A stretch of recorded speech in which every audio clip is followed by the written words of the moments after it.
Hello, everybody. David Shuster here. As Donald Trump renews his insults and terror threats, many Canadians have now had enough. They are literally pulling their money out of the United States and selling off U.S. investments. More on that in a moment. First, the harshest criticism of Donald Trump in Canada is now coming from an American. Jesse March is the U.S.-born coach of Canada's national soccer team. If I have one message to our president, it's lay off the ridiculous rhetoric about Canada being the 51st state. As an American, I'm ashamed, right, of the arrogance and disregard that we've shown one of our historically oldest, strongest, and most loyal allies. The Trump arrogance and disregard of Canada that Marsh spoke about is now hurting the U.S. real estate market. Analysts say thousands of Canadians who own U.S. homes are now selling their properties. Canadian Dale Botting just listed his winter home in Chandler, Arizona. As an ethical investor, I just don't like what I'm seeing. I don't like to invest in governments that are becoming more authoritarian or more imperialistic. And we certainly see that. Botting said he initially thought Trump was just blustering about Canada and so much else, and that the Trump extremism would eventually die down. Now, Botting says the Trump MAGA movement is out of control. Trump regime and this cultism that I do get a little worried about if it starts to spread. And I feel for Americans. I mean, I can go home and I'm going to go home and I'm going to help fight this trade war. But I worry about folks who are watching this increasing authoritarianism kick in almost every bloody night. The last 30 days have started to feel like 30 years. Realtors in Arizona and Florida say there are so many Canadian owners looking to dump their U.S. properties that the market sell-off has been like an avalanche. Even though this time of year is usually slow, real estate accountants and lawyers say they are currently fully booked weeks in advance. Lori Levine is a Canadian in Phoenix who helps Canadians buy and sell real estate there. 7 out of those 10 are listing because they just have had enough. They love coming here, and they're hoping that in 4 years from now, when the administration changes, that the climate will get a little bit different. But yeah, they've been feeling bullied and feeling the pinch of the Canadian dollar. So the bullying is kind of the last straw that broke the camel's back. And that bullying from Trump continues. He recently posted on Truth Social, drugs are still pouring into our country from Mexico and Canada at very high and unacceptable levels.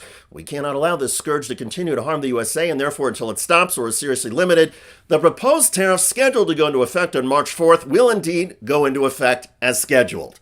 Last month, President Trump suspended his planned tariffs on Canada when Canada said it would honor a pledge made to the Biden administration to add more border security. Amidst the latest Trump tariff threats, Canadian Prime Minister Justin Trudeau is repeating basic facts.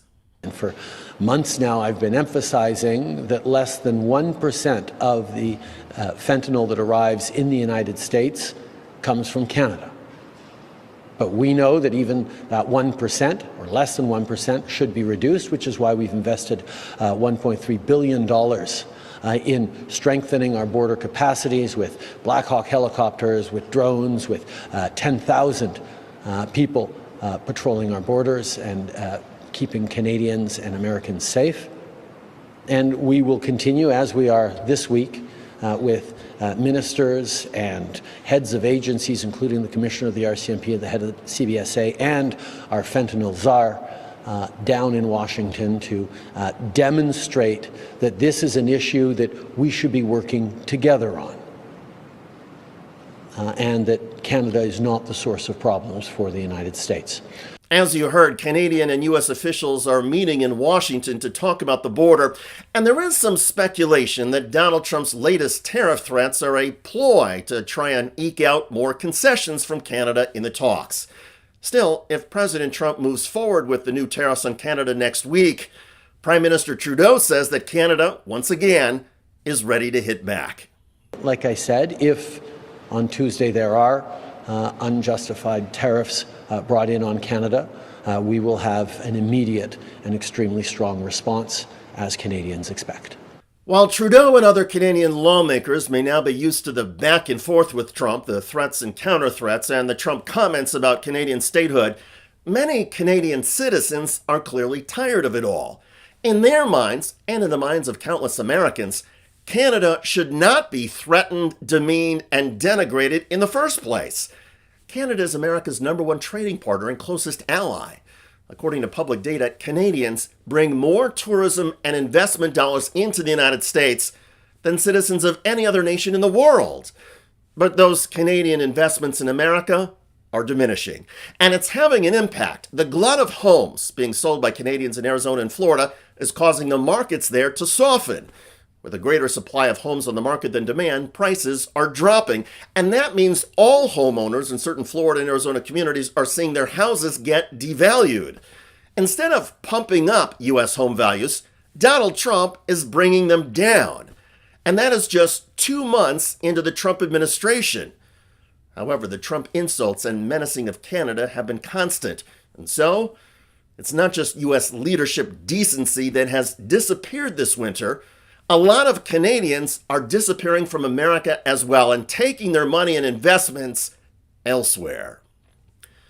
By the way, Texas Democrat Jasmine Crockett just ripped President Trump and his Republican House supporters over Ukraine.